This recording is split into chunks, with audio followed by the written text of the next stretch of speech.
बापरे, या कामाच्या गडबडीत रात्र झाली ते कळलंच नाही. निघायला हवा. मला एवढंच म्हणायचंय की तिच्यासोबत अजून कोणीतरी असेल. अजून कोणीतरी? अजून कोण असणार स्वानंदी? सरपोतदार साहेब. आनंदी असं का वागतायत? काही झालं तरी साहेबांवर आरोप करतात. साहेब किती चांगले आहेत, ते सुद्धा का असं वागतात त्यांचं त्यांनाच माहिती.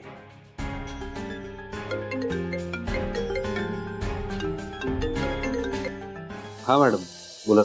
कसा आहेस? मी एकदम मजेत. तुमची तब्येत काय म्हणते? मी पण एकदम मस्त आहे. तुला हे विचारायला फोन केला होता की प्लॅनिंग काय काय केलेस तू? काय प्लॅन आहे तुझा? प्लॅन? काय कसला प्लॅन? नाही म्हणजे मला काही कळलं नाही. तुला खरंच काही माहिती नाहीये?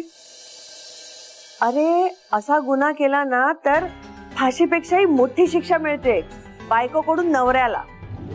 नाही नाही मॅडम, असं कोड्यात बोलू नका प्लीज. म्हणजे काय बोलताय मला खरंच कळत नाहीये. नेमकं कशाबद्दल बोलताय तुम्ही? सिरियसली तुला आठवत नाहीये?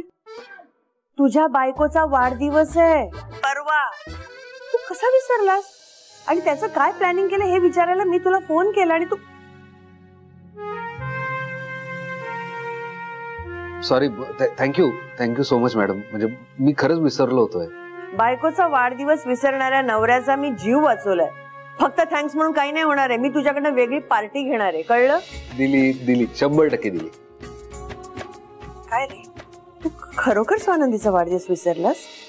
सगळं ठीक आहे ना? काही बिनसलंय का तुमच्यामध्ये?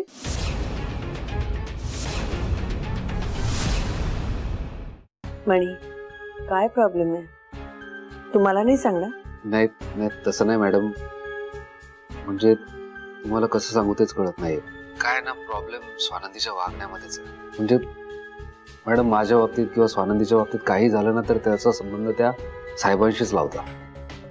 म्हणजे काही झालं तर साहेबांवर आरोप करता. आता साहेब किती चांगले आहेत. म्हणजे लोकांसाठी, कुटुंबासाठी, माझ्यासाठी लहानपणापासून त्यांनी काय काय केलं हे मला माहिती आहे. तरी सुद्धा स्वानंदी असं का वागतायत?